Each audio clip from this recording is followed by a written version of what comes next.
Travis back once again.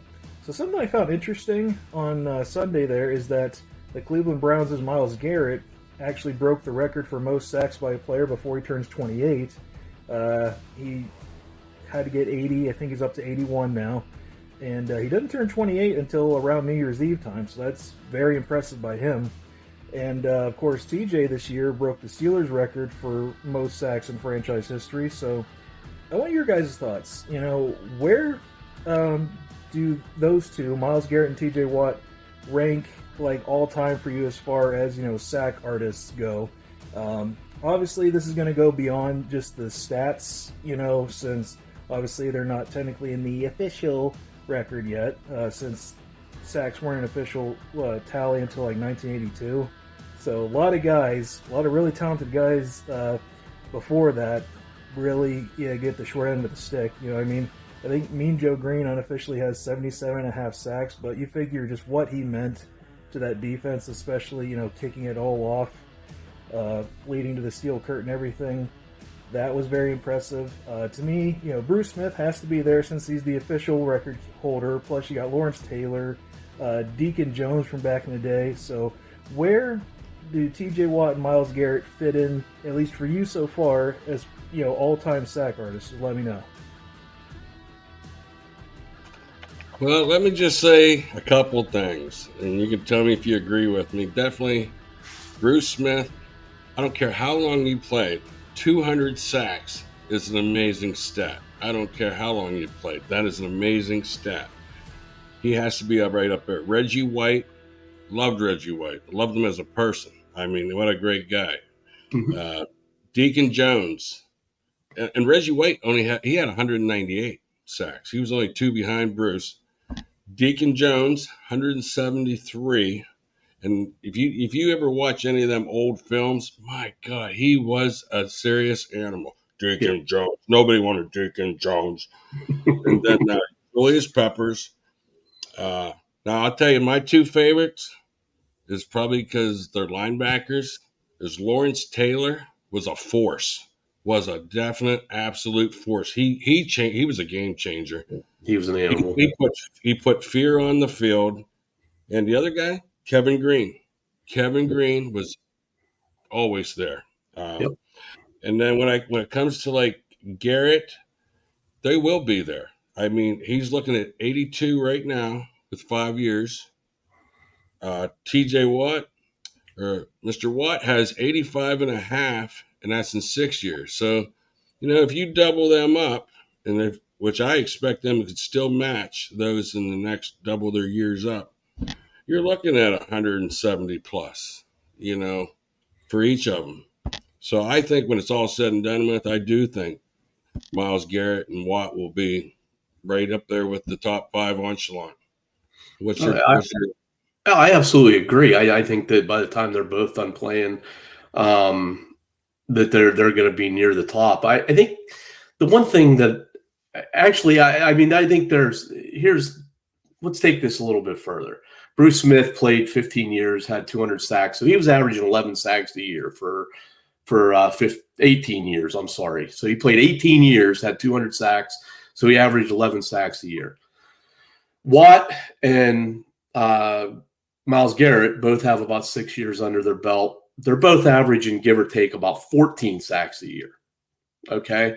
So if you go out, if they both have 12 to 15 careers, they're both going to be in that top 5 as far as career sacks.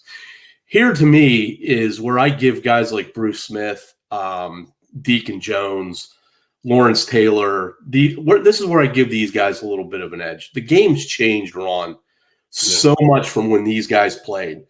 The league used to be late 70s, early 80s. It was more of a run first type of a league, and then throw when you had to. You had some passing teams sprinkled in there. You had San Diego with Fouts, Cincinnati with Kenny Anderson, those type of teams. But for the most part, it was run first. I mean, even the Steelers back in the day, Terry Bradshaw didn't go out and throw 50 times a game. It was handoff, and then he made throws when he had to, and that sort of thing. So I give my hats off a little bit to these guys back in the 80s and early 90s and stuff like that.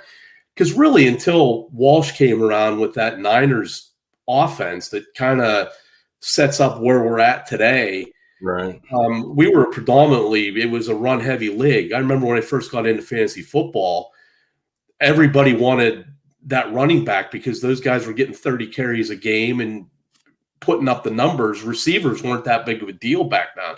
Now it's almost a flip-flop where you got a handful of running backs, and everybody wants the wide receivers because it's such a pass-heavy team, so pass-heavy game. So that gives guys like Watt, Garrett, Aaron Donald, Michael Parsons, these guys, I think they have a little bit of advantage now because they have more opportunities to make those plays. Now, in turn, I do think the offensive linemen are better than they were 25, 30 years ago. I think all around, and this just doesn't go for football, this goes for any sport, the athletes now are so much better than what they were. I mean, you always have the old timers, especially like with baseball and stuff like Ted Williams this, Ted Williams that. Well, I'm not going to argue Ted Williams was a great hitter. He was, but I would like to see Ted Williams come back and face these guys nowadays. It's an entirely different world. It's not the same as it was back in the 30s and 40s. And the NFL.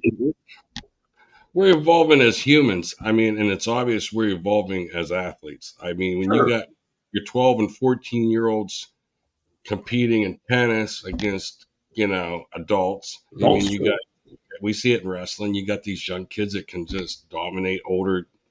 Yeah, I mean, we're evolving, and I definitely see exactly what you're saying with that.